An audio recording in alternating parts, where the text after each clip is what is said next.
இது ஏதோ இன்னைக்கெல்லாம் ஒரு வருஷம் 2 வருஷத்துல ஆட்சியை பிடிப்பதற்காக இயக்கங்கள் தொடங்குவதை போல இல்லாமல் இதை ஒரு சமுதாய சீர்திருத்த இயக்கமாக நாம் தொடங்கினார்கள். மற்றவர்களைப் போல மற்ற இயக்கங்களைப் போல ஆட்சிக்கு வர வேண்டும் என்பதற்காக தொடக்கப்பட்ட இயக்கம் அல்ல. ஆனாலும் ஆட்சிக்கு ஒரு காலகட்டத்தில் வர வேண்டிய நிலை ஏற்பட்ட நிலையிலும் கூட தன்னுடைய கொள்கைகளை, கோட்பாடுகளை, லட்சியங்களை தொடக்க காலத்தில் அண்ணா எப்படி தொடங்கினாரோ அதை அவருடைய காலத்தில் பின்பற்றினார் என்பது மட்டுமல்ல, அவருடைய மறைவுக்கு பிறகு 50 ஆண்டு காலம் திராவிட முன்னேற்ற கழகம் என்ற அரசியல் பேரியக்கத்தை கட்டிக்காத்த அன்பு தலைவர் கலைஞர் அவர்களும் அந்த கொள்கை பிறவாமல் இந்த இயக்கத்தை வழிநடத்தினார்கள். 24 மணி நேரத்தில் 20 மணி நேரத்திற்கு மேலாக இந்த இனத்திற்காக, மொழிக்காக, தமிழ்நாட்டின் வளர்ச்சிக்காக, தமிழர்களுடைய நலனுக்காக தன்னை அர்ப்பணித்து வாழ்ந்த ஒரு மனிதர் தான் இன்றைக்கு நம்முடைய மாண்புமிகு முதலமைச்சர் அண்ணன் தளபதி அவர்கள். எப்படி நம்ம வயக்காட்டுல பயிர் எடுத்தோன்னா பல பகுதியில் விதப்பாங்க, நம்முடைய பகுதியில் நாற்றங்கள்ல நாட்டு பாடி அந்த நாற்றை எடுத்து பிறகு வயல்களில் நடுவதை போல திட்டங்களை நாற்றங்களாக இருந்து தமிழகத்தில் கொண்டு வந்து பிறகு அது பிற மாநிலங்களுக்கும் தேசிய அளவினர்களுக்கும் திட்டங்களை தருகின்ற மாநிலமாக நம்முடைய மாநிலத்தை உருவாக்கிய பெருமை முதலமைச்சர் அண்ணன் தளபதி அவர்களுக்கு உண்டு.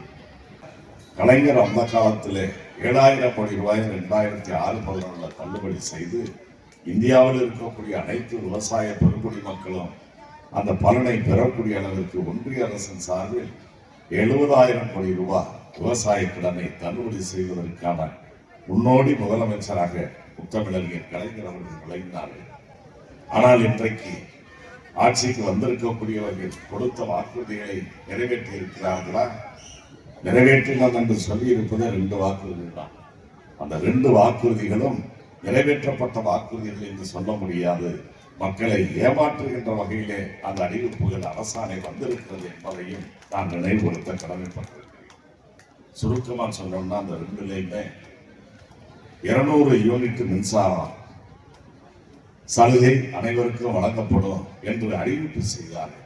ஆனால் அந்த 200 யூனிட் சலுகை யாருக்கு கிடைக்குது? யாருக்குமே கிடைக்காது. மாறாக சலுகைகளை எதிர்பார்த்த மக்களுக்கு இப்பொழுது மின்கட்டணத்தை மறைமுகமாக உயர்த்தி இருக்கின்ற காரியத்தை இன்றைக்கு இந்த அரசு, புதிய அரசு செய்திருக்கிறது என்பதையும், இது தமிழ்நாட்டு மக்களுக்கு கொடுத்த வாக்குறுதிகளை நிறைவேற்றுவதை தாண்டி தமிழ்நாட்டு மக்களை வஞ்சிக்கின்ற ஒரு ஆட்சியாக இந்த அரசு இருக்கிறது. அதே போல இன்னொரு அறிவிப்பு அரசாணை என்று வெளியிட்டிருக்கிறார்கள். தேர்தல் காலத்திலே கொடுத்த வாக்குறுதி என்ன தெரியுமா? 5 ஏக்கருக்கு உட்பட்டவர்கள் பெற்றிருக்கக்கூடிய கூட்டுறவு கடன்கள், விவசாய கடன்கள் ரத்து செய்யப்படும் என்று அன்றைக்கு தேர்தல் கால வாக்குறுதி கொடுக்கப்பட்டது.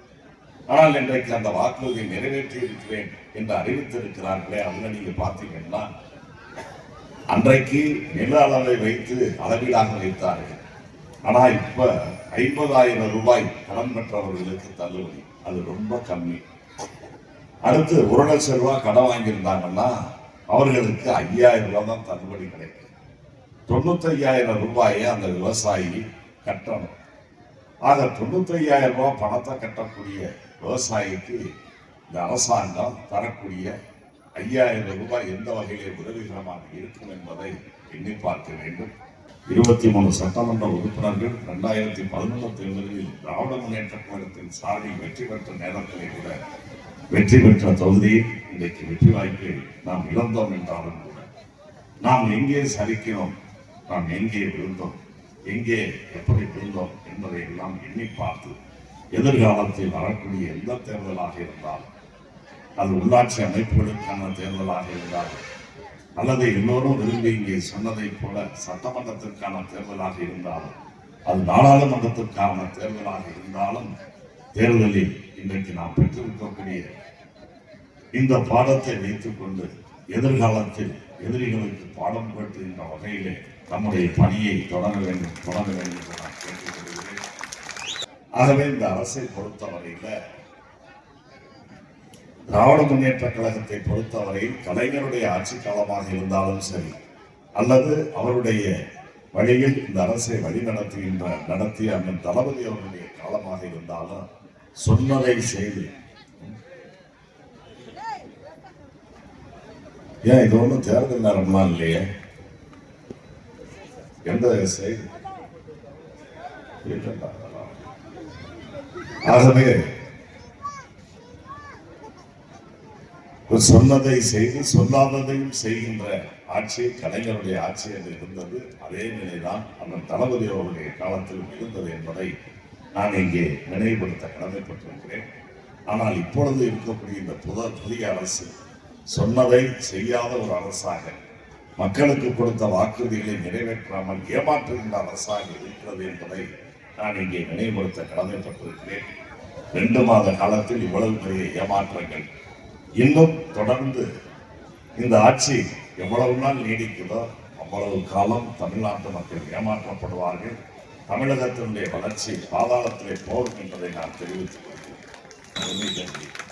குறிப்பா அதிமுக மற்ற கட்சிகள்லாம் பேசுறதுக்கு இப்ப புதுசா ஆரம்பிச்சு வந்தவங்கெல்லாம் கூட பேசுவதற்கு அவர்களுக்கான காரண காரியங்கள் சாதனைகள் எல்லாம் இல்லை. கூட்டத்தை முடிச்சிடுறாங்க, பேசுறதுக்கு ஆளுகள் எல்லாம் போயிடும். ஆனால் நம்மை பொறுத்தவரையில் ஏராளமான சாதனைகளை படைத்திருக்கிறோம் நமது சார்பில். அதே மாதிரி ஏராளமான ஏமாற்றங்களை இந்த ஆட்சியாளர்கள் செய்து கொண்டிருக்கிறார்கள். ஆகவே அவற்றையெல்லாம் விலக்கி செல்வதற்கு நமக்கு நேரம் சற்று நெருக்கடியாக ஏற்பட்டிருக்கிறது என்பதை இந்த நல்ல நேரத்தில் எடுத்துச் சொல்லி, நண்பர்கள் குறிப்பிட்டு சொன்னதை போல திராவிட முன்னேற்ற கழகம் ஆளுங்கட்சியாக இருந்தால் வணக்கத்தோடு இருக்கும் என்பதையும், எதிர்கட்சியாக இருக்கின்ற இந்த காலகட்டத்தில் ரொம்ப பேசுவோம் என்றும் சொல்லியிருக்கிறார்கள். அந்த அடிப்படையிலே தான் தொடர்ந்து மக்களை இது போன்ற, அதாவது பேசி பேசி வளர்ந்த இயக்கம் திமுக சொன்ன மாதிரி அதை மெய்ப்பிக்கின்ற வகையில் தொடர்ந்து மக்களை சந்திக்கின்ற இயக்கமாக இருக்கும் என்பதை சொல்லி